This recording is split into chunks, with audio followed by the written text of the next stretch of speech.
Et coucou tout le monde, j'espère que vous allez bien aujourd'hui. Alors c'est Eol et on attaque une nouvelle histoire de la Vienne, à savoir la disparition de la ville de Lannes. Allez, c'est parti.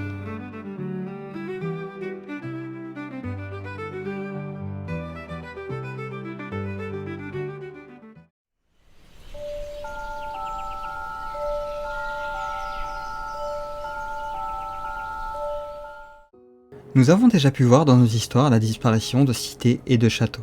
Ce n'est pas un phénomène si étranger après tout, même si cela n'est possible que dans les contes et légendes. Bien souvent sur fond religieux à base de punitions divines. Non loin de Sillars, la ville de Lannes était autrefois connue pour être une ville aussi belle que prospère.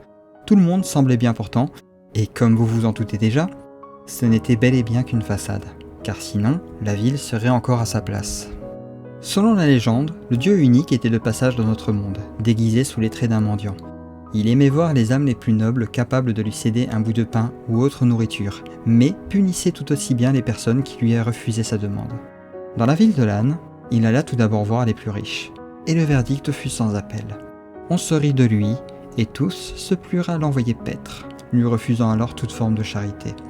Cependant, notre mendiant ne désespéra point de trouver une âme charitable.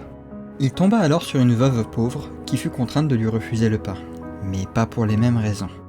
Elle n'en possédait tout simplement pas, juste de l'orge que le mendiant lui conseilla alors de cuire, chose qu'elle fit pour en tirer 2 grandes fournées. De là, elle put donner de la nourriture à l'homme.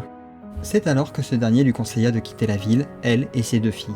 Mais surtout, son conseil le plus important, ne pas se retourner quoi qu'elle pourrait entendre. Elles s'exécutèrent en prenant le maximum d'affaires avec elles. Autant vous dire que les bruits qu'elles purent entendre se classent dans une catégorie que l'on ne peut décrire, Dieu punissant les âmes impures, incapables de bonté envers leurs prochains. Mais malheureusement, malgré le sage conseil, la veuve et ses filles se tournèrent pour voir. Elles se changèrent alors en grues et s'envolèrent, maudites à jamais. On raconte cependant que l'on put entendre les cloches de Lannes sonner durant la messe de minuit, jusqu'à ce qu'un jour, des gens se sont réunis pour en sortir des cloches sur place. Mais, en parlant du diable entre eux, les cloches seraient tombées et plus jamais elles ne sonnèrent depuis. Quant aux fameuses grues, impossible de les chasser. Pour toujours et à jamais, elles reviendraient dans le coin, liées à cet endroit qui fut autrefois la ville de Lannes.